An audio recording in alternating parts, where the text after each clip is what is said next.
Hi friends, welcome to A3 Apple blogs. ఈరోజు మీకు చాలా హెల్దీ అండ్ ఈజీ రెసిపీ చూపించబోతున్నాను. అది క్యారెట్ అండ్ ఎగ్ రైస్. చాలా ఈజీగా ప్రిపేర్ చేసుకోవచ్చు. దీనికి కావాల్సిన ఇంగ్రీడియంట్స్ అన్నీ నేను మెన్షన్ చేస్తాను, ఒకసారి చూడండి.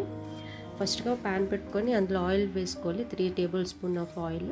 ఇందులో 5 లవంగాలు, 2 యాలకులు, 2 చిన్న సైజు దాల్చిన చెక్క వేసుకొని, అల్లం వెల్లుల్లి పేస్ట్ కూడా 2 స్పూన్లు వేసుకొని బాగా వేపుకోవాలి. వేయించుకున్న తర్వాత అందులో క్యారెట్ ముక్కలు వేసి వేపాలి. కొంచెం సాల్ట్ కూడా యాడ్ చేయాలి. ఇలాగా అన్నీ కలిపి వేపిన తర్వాత మూత పెట్టుకొని కాస్త మగ్గించుకోవాలి. ఇలా మగ్గిన తర్వాత ఒకసారి మళ్ళీ మూత తీసి ఒకసారి మళ్ళీ కలుపుకోవాలి. ఇలా కలుపుకున్న తర్వాత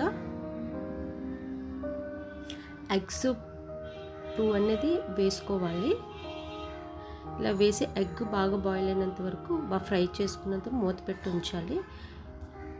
మూత తీసిన తర్వాత ఇలా వస్తుంది. సో వీటినంతా బాగా కలిపేసి క్యారెట్ ఎగ్ కూడా ఇలా మిక్స్ చేసుకోవాలి. బాగా మిక్స్ చేసుకొని ఇందులో కొంచెం కారం,